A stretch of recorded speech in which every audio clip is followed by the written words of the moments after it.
होली का क्रम 13 तारीख को शायद होली जलेगी, 14 तारीख को गुरंडी रहती है, होली खिलाते हैं। होली में मोटे मोटे डूंड जलाए जाते हैं। डूंडा की राख तैयार होती है, उसका कालापन जो तैयार होता है उसको उठाकर ले आए और कपड़े में उसको छान कर राख तैयार कर कर 3-4 बार छानने के बाद उस भस्म को 12 बजे से 1 बजे के बीच में शिव जी को समर्पित कर देता है और उस भस्म को उठाकर उसमें घी मिलाकर मस्तक पर तिलक लगाकर चले जाता है। वो जिंदगी में कभी हार नहीं सकता, विजय ही पाता रहता है, उसकी कभी हार नहीं हो सकता, वो कभी हार नहीं सकता। शिव महापुराण की कथा कहती है वो भस्म विजयता को प्रदान करती है। आपको किसी से नहीं करना, किसी के हाथ नहीं जोड़ना, केवल वो भस्म का तिलक लगाकर जिससे आपका काम निकालना है उसके सामने पहुंच जाए। तो भस्म इतनी प्रबल हो, शरीर में बहुत बड़ा रोग हो गया, छूटने को तैयार नहीं है, बड़े बड़े इलाज करवा लिए, बहुत दिखा लिया, बहुत सब दूर इलाज करवाया, सब दूर दिखाया, पर मिटने को तैयार नहीं है। तो फिर अबीर का प्रयोग, एक चावल का दाना, एक श्वेत पुष्प और अबीर भगवान शंकर को समर्पित कर धीरे धीरे धीरे धीरे शरीर का रोग अपने आप समाप्त होना प्रारंभ हो जाए। पूरी कहानी गलत बताई। अगर दुनिया के लोग सही कहानी बताते तो भतीजा और बुआ का संबंध खराब नहीं होता। कहानी गलत थी ना।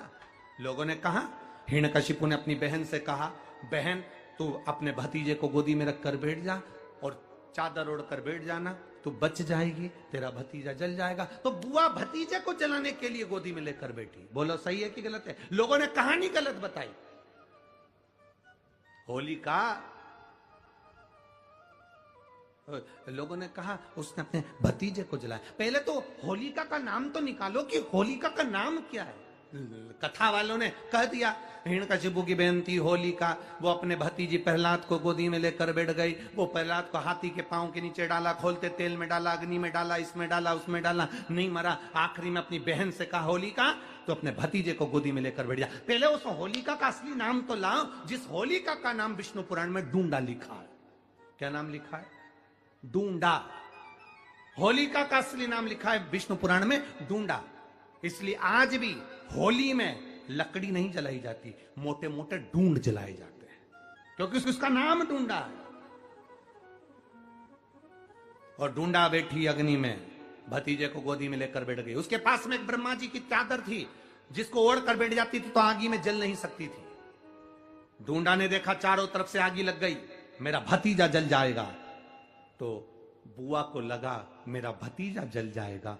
बुआ वो होती है जो दुआ देती है, बुआ कभी बद्दुआ नहीं देती है।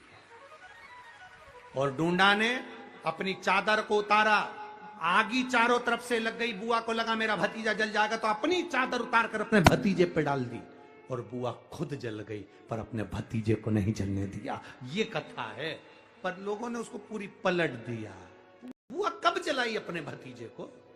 होली का क्रम 13 तारीख को शायद होली जलेगी, 14 तारीख को गुरंडी रहती है, होली खिलाती है।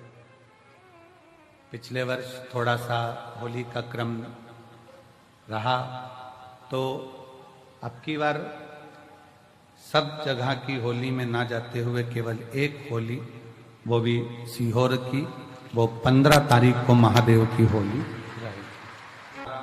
मार्च को महादेव की होली। अपने शिवालयों में शंकर जी शिव मंदिर के अंदर चंदन का जल 1 लोटा अवश्य चढ़ाएं, महादेव की होली अवश्य मनाएं। वो पुरानी होली को बंद कर महादेव की होली नाम दिया गया है। शिव मंदिर में जाना है, चंदन का जल शिव जी को 1 लोटा चढ़ाना। एक बात अपनी जिंदगी में उतार कर रखो, शंकर भगवान को घी का दिया भी लगाओ तो तुम्हारे घर में जो असली घी हो, थोड़ा सा भले 1 पत्ती लगाओ, भले इतनी सी बत्ती जलाओ, पर असली घी की जलाओ। शिव जी को अगर चंदन भी लगा रहे हो तो असली लगाओ। शंकर भगवान को चावल भी चढ़ा रहे हो तो असली चढ़ाओ। शंकर भगवान को अगर अष्टगंध भी चढ़ा रहे हो तो असली चढ़ाओ। केमिकल का कोई चीज मेरे महादेव को मत चढ़ाओ जिससे भगवान शिव की मूर्ति नष्ट हो। ऐसी कोई चीज मेरे महादेव को ना चढ़ाओ। अगर शंकर भगवान के साथ आप होली खेल रहे हो तो चंदन का पानी शंकर भगवान को चढ़ाइए, अष्टगंध का जल भगवान शिव को चढ़ाइए। तो करो तैयारी, आ रहा है त्रिपुंडधारी महादेव की होली। बड़े आनंद के साथ मेरा निवेदन, अपने शिवालयों में, शंकर जी के मंदिरों में, सीहोर जिले के प्रत्येक शिव मंदिर के अंदर चंदन का जल 1 लोटा अवश्य चढ़ाएं, महादेव की होली अवश्य मनाएं। और भाव के साथ 5 मंदिर हम भी जाएंगे, कोई जुलूस नहीं, कोई क्रम नहीं, बस बाबा को आराम से जल चढ़ाना ही एक नियम है और बाबा को जल चढ़ाएंगे। आप सब बड़े आनंद के साथ महादेव की होली का स्मरण करिए। महादेव की होली के दिन और बेलपत्री की जड़ के नीचे जाकर प्रयास करा करो कि लाल चंदन का जल, लाल चंदन को घिसकर कलश में उस चंदन को डालकर जल भरकर उसको बेलपत्री की जड़ के नीचे सींचन करने का प्रयास करा करो। है कि धीरे धीरे कर कर वो दुख समाप्त होगा, वो दुख कटेगा ही। एक बहुत ध्यान देने वाली बात है कि अगर मान लो कि कहीं पैसा अटक गया है, नहीं आ रहा है, बहुत अथक प्रयास कर लिया, चंदन का जो जल होता है ये व्यक्ति के जीवन में जो धन कहीं रुक गया, अटक गया, नहीं दे रहा, बेलपत्री के वृक्ष के नीचे, जड़ के नीचे सींचन करने से वो प्राप्त होता है। अथर्ववेद में वर्णन किया गया कि पीपल के वृक्ष की जो जड़ होती है, बेलपत्री के वृक्ष की जो जड़ होती है और आंवले के वृक्ष की जो जड़ होती है, इसके नीचे स्वर्ग का निवास होता है। किसका निवास है? स्वर्ग का निवास।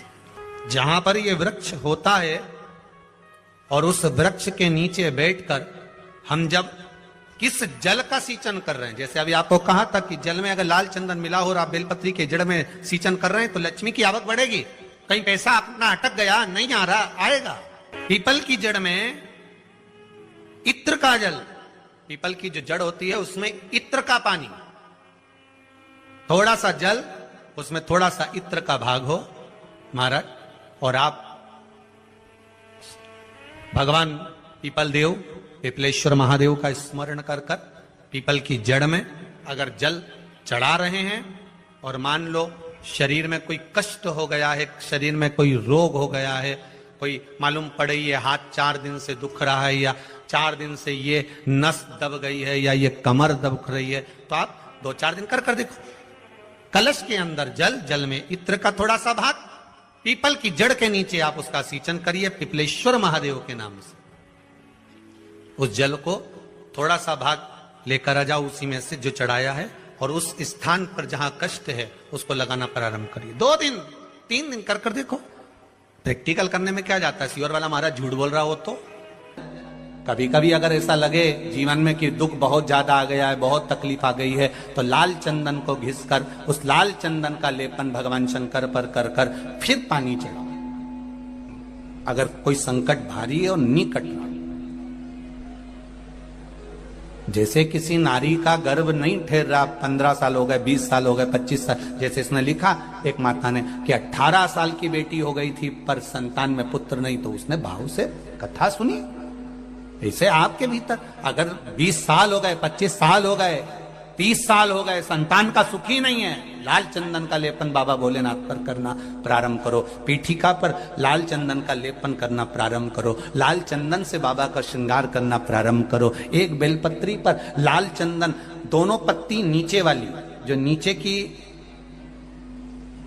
की जो 2 पत्ती होती है इस पे लाल चंदन, और बीच वाली पत्ती पर पीला चंदन लगाकर बाबा के शिवलिंग को समर्पित करिए।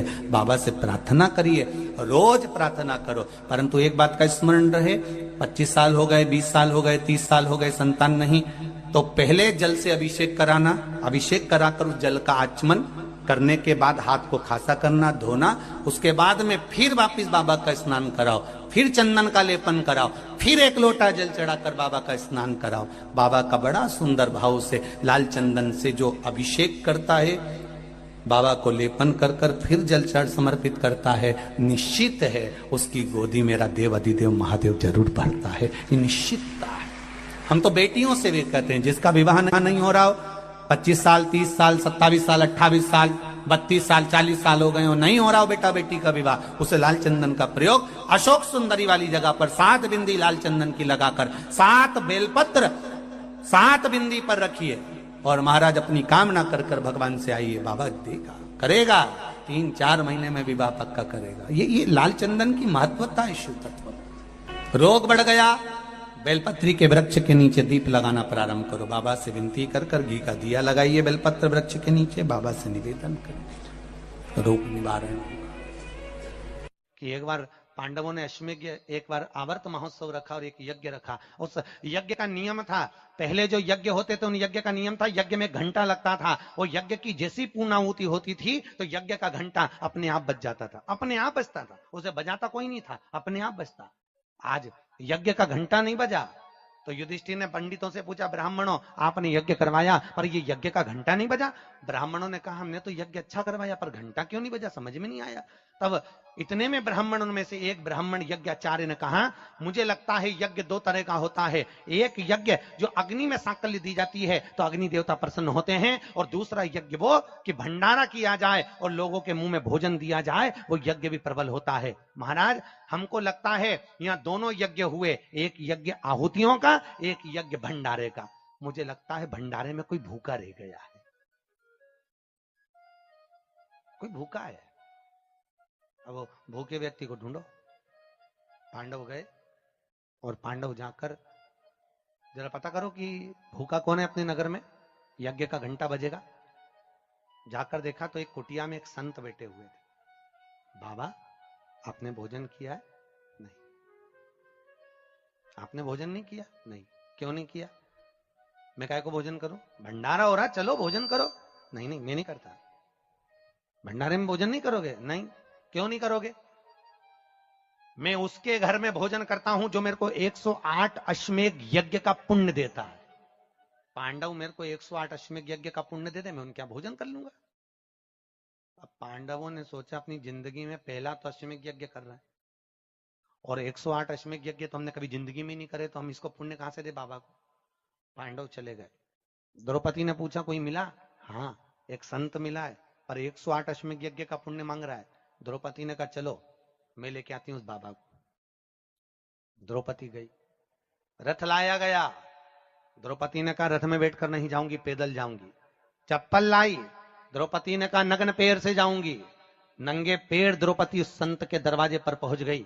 बाबा चलो हमारे यहाँ यज्ञ हुआ है, भंडारे का भोजन करना। बाबा कहते हैं द्रौपदी तुझे मालूम नहीं, मुझे 108 अश्वमेध यज्ञ का पुण्य दे दे, मैं तेरे यहाँ भोजन कर लूंगा। द्रौपदी ने कहा लो बाबा संकल्प छोड़ती हूं और 108 अश्वमेध यज्ञ का पुण्य तुमको देती हूं। संत ने कहा द्रौपदी तेरे पति ने तो कभी पूरे यज्ञ नहीं करे, तूने कब कर लिए? द्रौपदी बोली बाबा मैंने सुना है मेरे कृष्ण के मुख से, जब कोई व्यक्ति अपने घर से निकलकर किसी संत के दरवाजे पर, किसी कथा के पंडाल में, किसी मंदिर पर, किसी तीर्थ में पैदल पैदल जाता है, जितने कदम चलकर जाता है उतने अश्वमेध यज्ञ वो अपने जीवन के कर लेता है। महाराज उतने अश्वमेध यज्ञ वो अपने जीवन के करता है। और द्रौपदी ने कहा बाबा मैं तुम्हारे दरवाजे पर चलकर आई हूं, 18,000 कदम मैं चलकर तेरे दरवाजे पर पहुंची हूं, उसमें से 108 अश्वमेध यज्ञ तुमको देती हूं। संत उठकर खड़ा हो गया, द्रौपदी के यहां गया, भोजन करा तो यज्ञ का घंटा बज गया। महाराज